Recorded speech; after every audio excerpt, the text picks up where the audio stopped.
Hey Ron, thanks for taking time today to talk to us about your awesome results so far with your stem cells.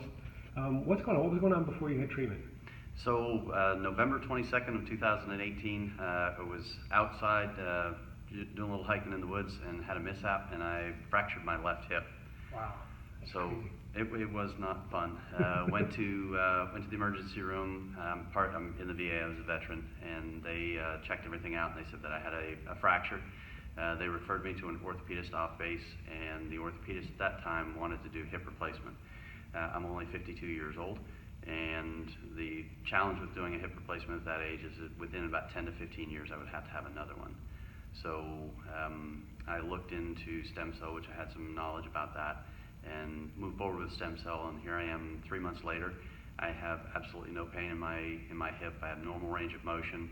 I went back for a follow-up visit with my primary at the Veterans Administration, and they did an exam. They did x-rays, and she could find no evidence of a fracture. So let me make sure I understand what you just said. Mm-hmm. You had x-rays that showed there was a clear fracture. Correct. And 3 months later, after stem cell regenerative care, you actually have no sign of fracture. No evidence of a fracture. In fact, the physician asked, she wanted to make sure she was looking at the correct hip. That's funny. Mm-hmm. So what was, when you had the hip injury, what was it preventing you from doing you really wanted to do? Pretty much everything. Actually, when it happened, I was hunting, and I was coming out of the woods, and that's when the mishap happened, and my season was over at that point. I am very much into the outdoors. I have a small farm, and literally that just changed things overnight. Not being able to just, obviously not take care of myself, but also take care of my animals, and being out, and able to get out and do the things I loved out in the outdoors. And you're able to get back to doing everything?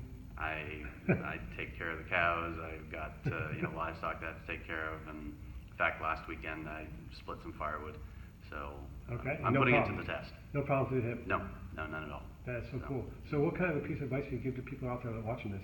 A lot of folks, they'll say, well, I want to do research and want to look things up. It comes to a point where if we try the same thing over and over again, we're going to get the same result. At some point, you have to take that step and do it. The great thing for me about stem cell was I'm not going to have to worry about what's going to happen in 10 or 12 years of getting another surgery or something like that. Even my orthopedist said, he said, I would recommend the hip replacement, but he said, at your age, I don't really want to do it. And so that was nice to have another option. He didn't offer me the option of stem cell. He was not real familiar with it. When I talked to him on the phone, we did a phone consult instead of in person. He was very interested. He wanted to see the x-ray results, so we're getting that information to him. Cool, man. That's awesome. Congratulations. So happy for you. Thanks. Appreciate it.